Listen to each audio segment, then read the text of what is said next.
Okay, y'all.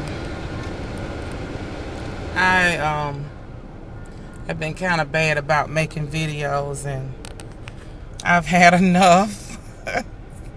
I'm making one today. I just left the doctor's office, and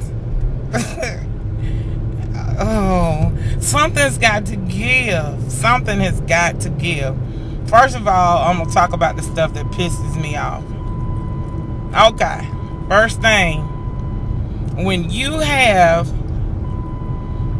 you know, office assistants that work in the office that bring the patients back and weigh the patients and take their blood pressure, their temperature,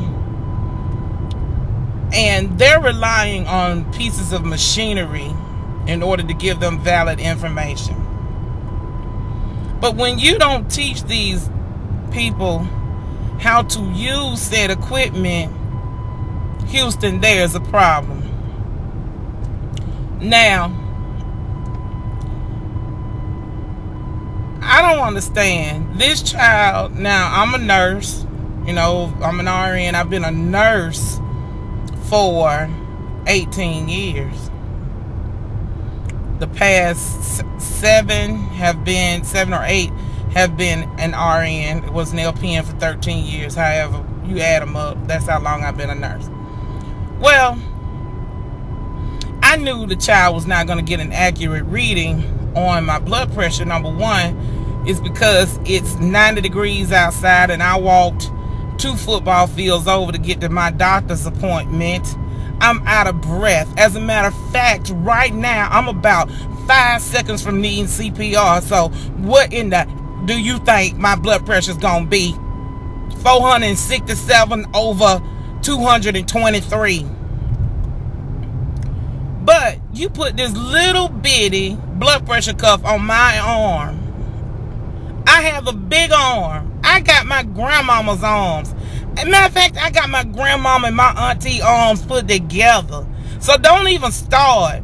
Why are you trying to put a size small turtleneck and I need a 3X? I don't get it. You must be blind. Anyway, she kept putting the doggone python on my arm, and it was squeezing the pure life out of me. It was mashing my cells together.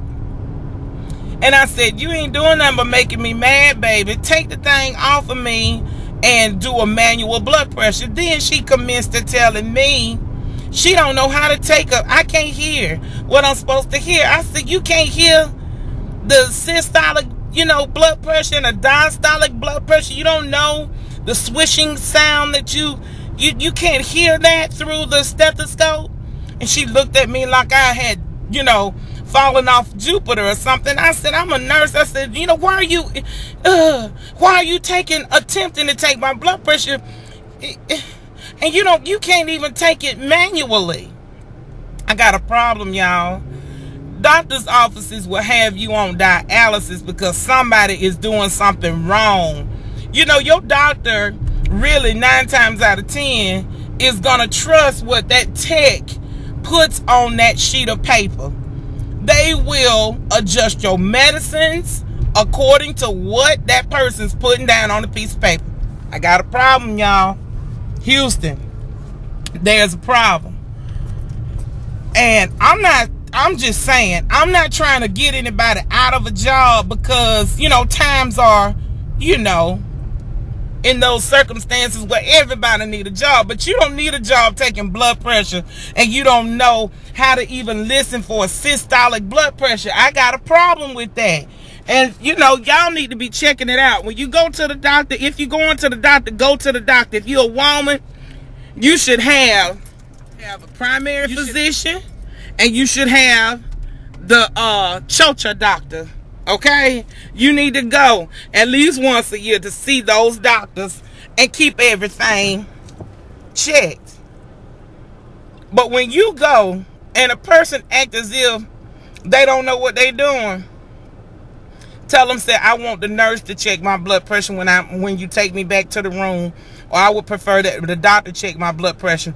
Now, my primary physician, he gets in there with the right size cuff, blood pressure cuff. I don't care if that blood pressure cuff is 2 feet long. He gonna wrap it around my arm and he's gonna listen for himself. Now, the scale didn't tell no lie. That scale did not lie on me. It didn't lie. It didn't lie. And I'm gonna have a prayer vigil that the fat demons loose me.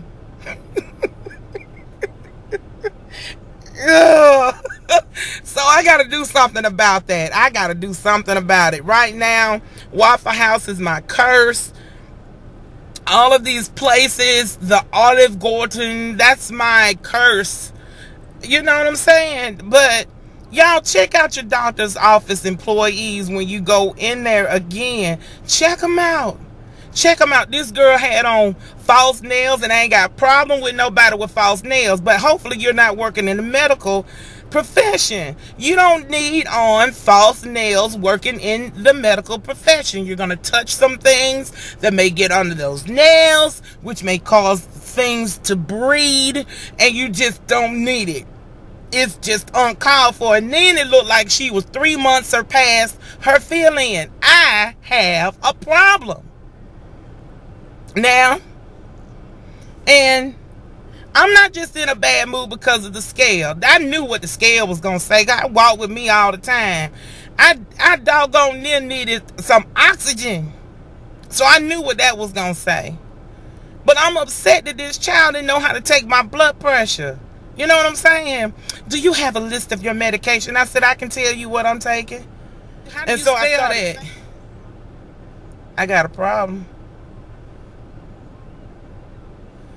Y'all, check out the employees at your doctor's office, okay? And ask them, what was my blood pressure? You know what I'm saying? And try to listen for when you in there and the next person call back, if you can hear. And if the next person asks, what was my blood pressure? And 9 times out of 10, if they don't know what they're doing, your blood pressure and that other person's blood pressure is going to be close. It's going to be very similar. A lot of times those blood pressure hang around 128 over 78 or 80, somewhere around. And they be making up numbers. Somebody done told them what the average is, and they go on with that. I know the tricks of the trade. I had a tech that worked with me one time, y'all. Took vital signs, meaning blood pressure, temperature, pulse, and respiration, on a dead person. I need y'all to go on and pray. And Gwen will be back with y'all tomorrow. Bye.